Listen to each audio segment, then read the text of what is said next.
Madam. Ramdas. हाँ madam, मैं हूँ रामदास। तुम यहाँ क्या कर रहे हो?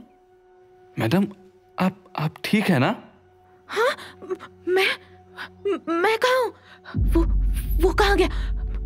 रामदास, कर्नल एंड्रूज, वहाँ वो दरिंदा जंगल के अंदर, और फिर वो आदमी। हमें निकलना होगा, जंगल सेफ नहीं है। उसने कर्नल एंड्रूज को। मैडम आप शांत हो जाइए, शांत हो जाइए। आप सुरक्षित हैं मैडम। हाँ, मैं कहाँ हूँ? आप किले में हैं मैडम। किले में? मैं यहाँ कैसे आई? आप किले के बाहर बेहोश पड़ी थी। सार्जेंट वॉल्टर्स जब सुबह गश्त के लिए निकले थे तो आप उन्हें किले के दरवाजे पर मिली। वो तुरंत आपको अंदर लेकर आ गए और मुझे भी आपके कमरे से बाहर आना पड़ा। आप तब से बेहोश थी। किसी ने आपको कुछ खिला दिया था क्या? ना, नहीं।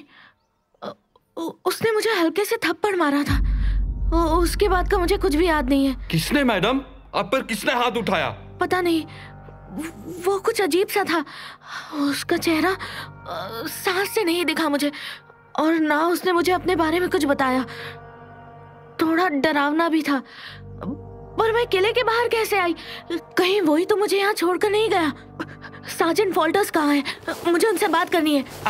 आप बैठे रहिए मैडम, एक सिपाही उनको बुलाने गया है, वो बस आते ही होंगे। भगवान का लाख लाख शुक्र है कि आप सलामत हैं मैडम।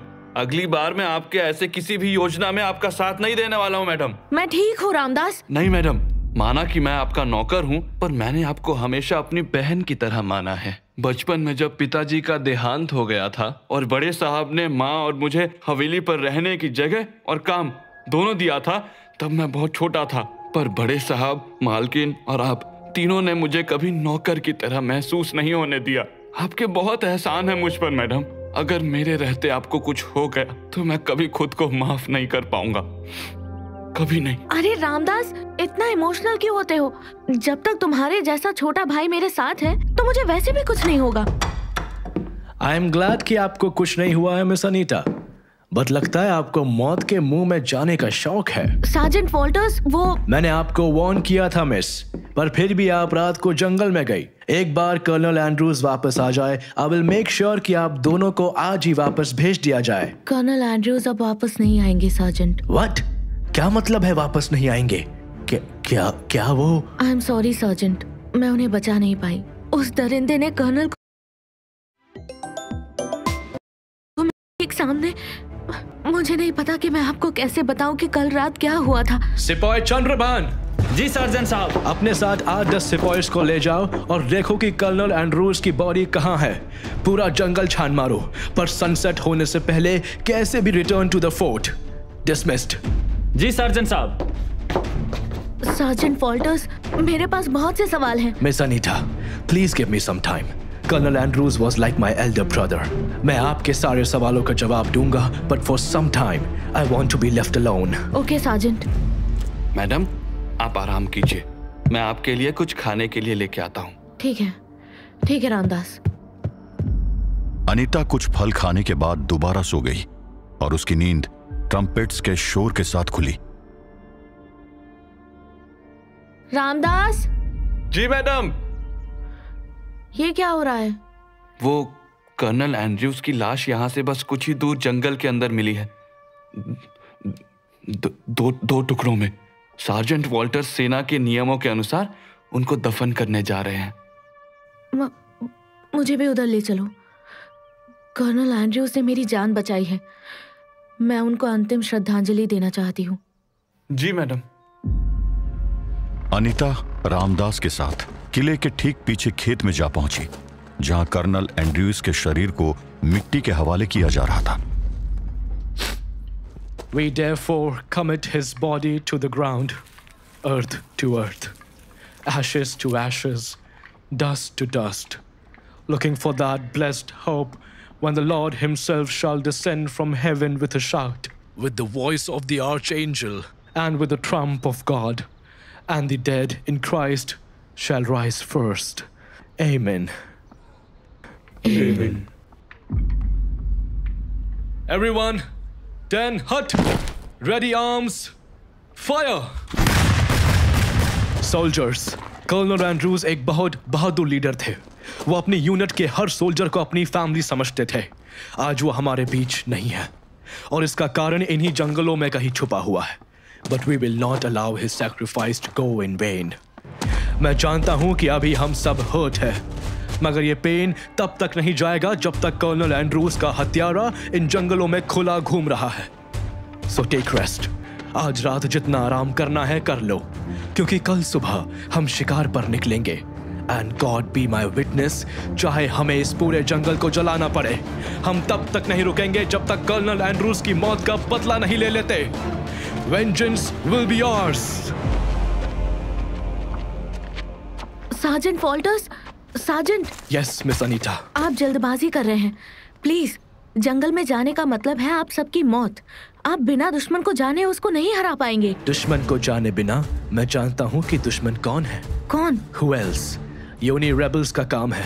उन्होंने पहले हाफ को टॉर्चर किया और फिर कर्नल को मारा।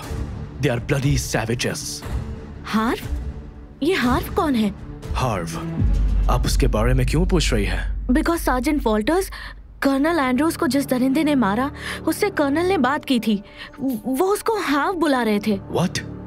Are you sure, मिस, कि कर्नल ने हार्व का नाम लिया था? यस सार्जेंट, मैंने साफ साफ सुना था। वो उस दरिंदे से कह रहे थे कि हार्व तुम इससे लड़ सकते हो। सार्जेंट, ये हार्व कौन है? मिस अनीता, आप थोड़ी देर बाद मुझसे कर्नल के ऑफिस में आकर मिलिए। अनीता को सवालों के साथ छोड़कर सार्जेंट वॉल्टर्स फिर से फोर्ट के अंदर चले गए।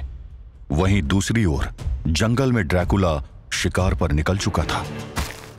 लुपन्स, 400 साल पहले इन्होंने मेरे शहर पर अटैक किया था, मगर क्यों? पर इस बार उसको मारने से पहले पूछूंगा जरूर। पर ये बार बार मुझसे टकरा कर भाग क्यों जाते हैं?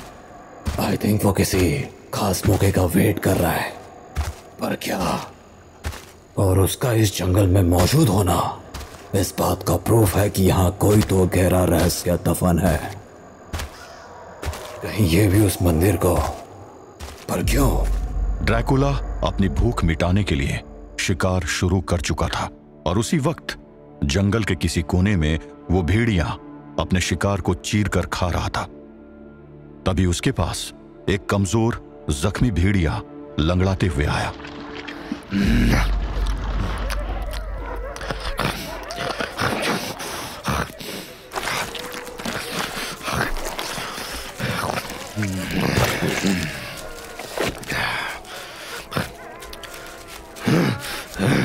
क्या है? भाग जाओ कमीनो, ये मेरे शिकार है। जाओ, अपना शिकार खुद करो। उसने 50 भेड़ियों को फाड़ कर रख दिया। मैं अभी उसे भिड़ने की गलती नहीं कर सकता हूँ। मुझे इंतजार करना होगा। फुल मून में मेरी पावर्स सबसे ज्यादा होंगी, मगर उसके साथ साथ मुझे उसे कमजोर करने का इंतजाम भी करना होगा। पूरी भेड़िया फौज को काम पर लगाना होगा, क्योंकि इस जंगल में वो चीज कहाँ छुपी है कोई नहीं जानता है। बस एक बार वो चीज मिल जाए, फिर उसकी शक्तियां मेरे कब्जे में होंगी और फिर मैं उसकी हड्डियों को चबा चबा के खाऊंगा।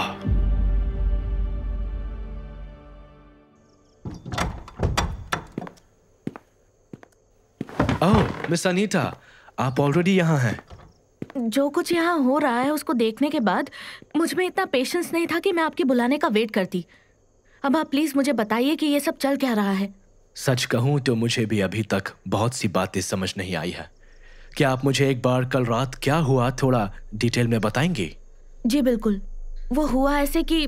और फिर अनीता एक सांस में रात की सारी बातें बताती चली गई। तो इस कहानी में बहुत से कैरेक्टर्स हैं।